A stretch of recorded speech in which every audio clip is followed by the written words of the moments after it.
Halo guys, kembali lagi di channel Pas Alurnya. Pada video kali ini, saya akan mendongeng alur cerita film Playdead.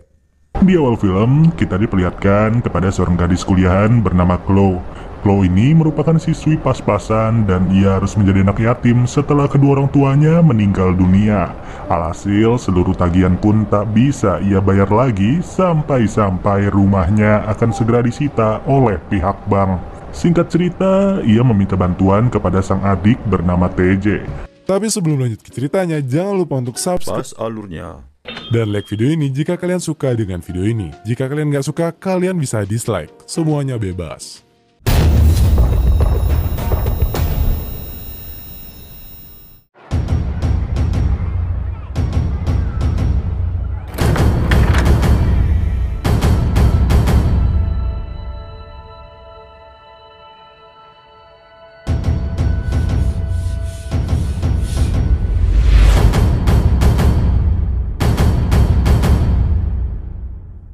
Di awal film, kita diperlihatkan kepada seorang gadis kuliahan bernama Chloe. Chloe ini merupakan siswi pas-pasan dan ia harus menjadi anak yatim setelah kedua orang tuanya meninggal dunia. Alhasil, seluruh tagihan pun tak bisa ia bayar lagi sampai-sampai rumahnya akan segera disita oleh pihak bank. Singkat cerita, ia meminta bantuan kepada sang adik bernama TJ. Namun TJ malah sibuk pergi dengan mantan dari Chloe yang bernama Rose. TJ terpapar aksi bengis dari Rose yang selalu fokus untuk membobol tempat-tempat tertentu. Bahkan seluruh aksi itu hanya dilakukan dengan mengandalkan pistol mainan.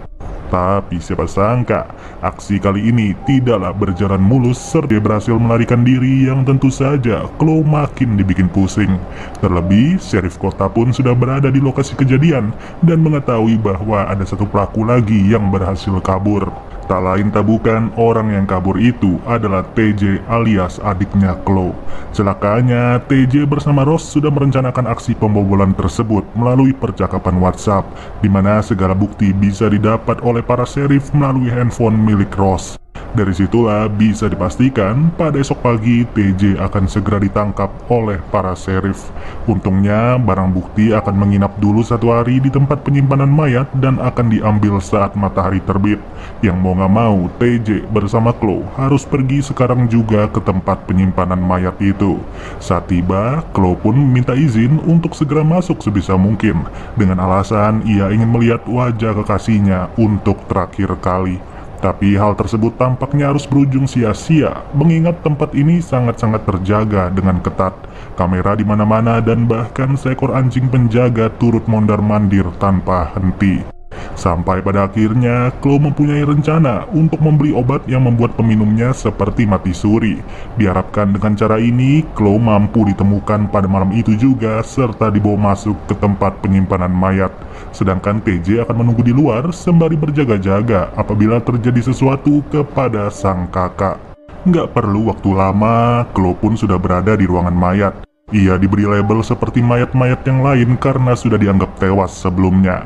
Pada momen tersebut, Chloe sadar bahwa terdapat satu orang penjaga yang tidak pernah pergi dari tempat ini. Ya, nama penjaga itu adalah Coroner dan ia rutin memeriksa setiap mayat yang masuk maupun keluar. Kebetulan di sebelah Chloe terdapat mayat bapak-bapak, dan di saat sedang memeriksa mayat itu, Coroner pun sempat mencurigai Chloe yang tidak menutup kedua matanya. Namun hal tersebut langsung diabaikan oleh Coroner mengingat kondisi meninggal dengan mata terbuka adalah hal yang sangat mungkin terjadi. Alhasil, Coroner pun bergegas pergi dari ruangan itu di mana Chloe langsung menahan tertutupnya pintu. Rasa penasaran yang luar biasa membuatnya keliling ke tiap-tiap ruangan termasuk ke ruangan bedah. Sampai detik ini sih, Chloe belum tahu ya apa yang sebenarnya dilakukan si penjaga terhadap para mayat. Dari sini, Chloe pun langsung membuang pakaian pasiennya serta memakai pakaian bedah. Sayangnya, suara cetakan lampu membuat Coroner sadar bahwa ada sesuatu yang tidak beres, di mana dengan cepat pria itu langsung memeriksa situasi. Tapi di saat yang bersamaan, terdengarlah suara klakson mobil dari luar yang berujung Coroner langsung masuk ke ruangan pemantau. Pada titik tersebut, terkuak sudah apa yang sebenarnya dilakukan oleh Coroner. Pria bernama Manix ini adalah pebisnis yang bergerak di bidang jual beli organ, di mana coroner berperan sebagai pemasok dan setiap pesanan Manix akan disediakan oleh coroner dengan cara membongkar tubuh para mayat. Setiap requestan pun bernilai puluhan ribu dolar dan bahkan ratusan ribu dolar. Hebatnya, kegiatan ini sudah berlangsung selama 4 tahun terakhir serta tidak pernah diketahui oleh satu orang pun. Asli sih, entah kebetulan atau apa, kasus ini lagi marak-maraknya di Indonesia. Gak lama dari itu, Chloe pun berhasil masuk ke ruangan mayat yang lain. Disinilah ia pun menemukan jasad dari Ross yang ternyata sempat diambil salah satu ginjalnya. Kagetnya, Ross tidak benar-benar meninggal, melainkan koroner sengaja membuatnya koma. Dengan begitu, Chloe pun segera beranjak untuk mencari kunci. Dan kebetulan banget, koroner lagi sibuk membedah jasad dari si bapak-bapak. Pada proses ini, Chloe sempat kewalahan ya untuk mengambil kunci tersebut, karena ia hanya bisa bergerak di saat suara mesin pembedah sedang dinyalakan. Syukurnya, ia berhasil mengambil kunci itu serta beranjak pergi membebaskan Ross. Di sisi lain, koroner sudahlah selesai dengan aktivitasnya, yang mana saat itu juga ia pun bingung kenapa kuncinya bisa hilang. Dan setelah dicari tahu, terkuaklah bahwa ada salah satu pasien yang berhasil menyusup di tempat ini. Tentu dong, koroner gak mau tinggal diam sampai-sampai ia sadar bahwa pasien tersebut adalah Chloe. Chloe yang tergesa-gesa mulai dibikin repot dengan habisnya oksigen di ruangan terakhir. Yang sialnya setelah pintu terbuka, Ross malah pingsan begitu saja serta berujung koroner langsung datang dengan alat pemadam. Ketika tersadar, Chloe sudah diikat di satu ruangan. Ia dipaksa untuk melihat sebuah proses dari pengambilan jantung milik Ross. Manix sudah menjanjikan 100 ribu dolar untuk sebongkah jantung segar yang masih berdetak. Ya, akibat tindakan gila ini sudah jelas nyawa Ross tak bisa tertolong lagi. Organ yang baru saja diambil itu pun disimpan ke dalam box pendingin yang sebentar lagi akan diambil oleh Manix, di mana kesempatan tersebut langsung digunakan oleh Chloe untuk melepaskan diri secepat mungkin. Namun aksi itu harus diwarnai dengan kebisingan, sampai-sampai koroner kembali sadar bahwa Chloe berhasil lepas. Kali ini nggak akan ada kesempatan bagi Chloe untuk dibiarkan hidup. Setiap sudut persembunyian sengaja diperiksa, yang untung saja Chloe sudahlah sembunyi di posisi yang tak terduga. Dengan cepat, Chloe sengaja masuk ke ruangan penyimpanan bukti demi menuntaskan tujuan awal, yaitu mencari ponsel milik Ross. Hanya saja aksi tersebut lagi-lagi harus disadari oleh koroner. Dan sueknya, koroner juga tahu bahwa Chloe sedang mencari ponsel tersebut. Ya, dengan mengandalkan pistol mainan milik Ross, Chloe pun berhasil kabur dengan cepat. Terlihat jelas bahwa kali ini Chloe sudah berada di ruangan khusus dari para jasad yang sebenarnya masih hidup. Akan tetapi, korban-korban itu sengaja dianggap tewas demi memuluskan aksi jual beli organ yang sudah berlangsung cukup lama.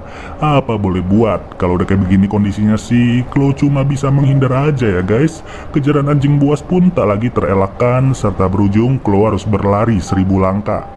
Sampai pada akhirnya, Chloe tak sengaja menjatuhkan box pendingin dan berujung jantungnya Ross sengaja diberikan kepada anjing itu. Di saat yang bersamaan, seorang sheriff terlihat datang secara tiba-tiba. Ia menghampiri TJ yang sedang berada di luar serta bertanya-tanya apa yang terjadi sebenarnya. Pada posisi tersebutlah, Chloe turut menyadari kedatangan si sheriff bersama TJ, di mana dengan cepat ia langsung menghampiri mereka berdua.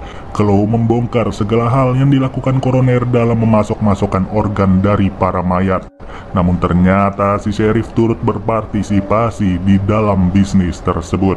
Tak heran, backingannya benar-benar berpengaruh serta berujung bisnis itu sudah berjalan selama 4 tahun lamanya. Dan dari situ, kakak beradik itu pun sengaja dibiarkan lari sembari dikejar oleh anjing ganas.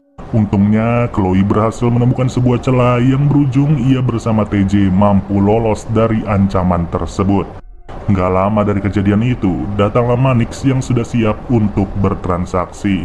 Hanya saja jantung yang ia pesan tidak lagi tersedia dan berujung ia harus diberi tembakan peringatan oleh si sheriff. Dalam keadaan kepepet seperti ini, si sheriff bersama koroner benar-benar haus akan uang, di mana mereka sama sekali nggak sadar kalau Chloe beserta adiknya berhasil masuk ke ventilasi udara. Ya gila sih, nggak kebayang apa rasanya jika berada di posisi Chloe maupun TJ. Apalagi aksi mereka dalam menyelamatkan Manix sudahlah diketahui oleh koroner. Ditambah, secara tiba-tiba gas air mata langsung dilontarkan begitu saja. Mau tak mau, selama fase ini, Chloe harus bertindak sebagai pahlawan. Keberadaan Manix dan TJ yang tidak begitu membantu membuatnya lihai dalam sekejap, di mana si Sheriff pun berhasil dilumpuhkan dengan sangat mudah. Namun sayang, Coroner jauh lebih ahli dalam hal ini, serta berujung ia berhasil membawa TJ ke ruangan bedah.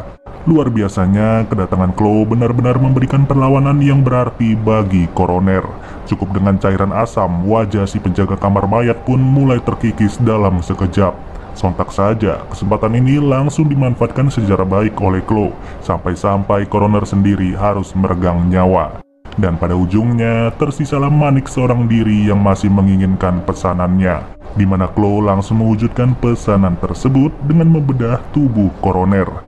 Ya, dalam keadaan kepepet seperti ini, $25.000 tentu saja sangatlah berarti bagi Chloe beserta TJ. Sedangkan di sisi lain, kondisi Coroner benar-benar tragis. Bayangkan saja, setelah jantungnya diambil, Coroner pun harus tewas sembari digado oleh anjingnya sendiri. Ya, itulah ya guys, azab si penjual organ.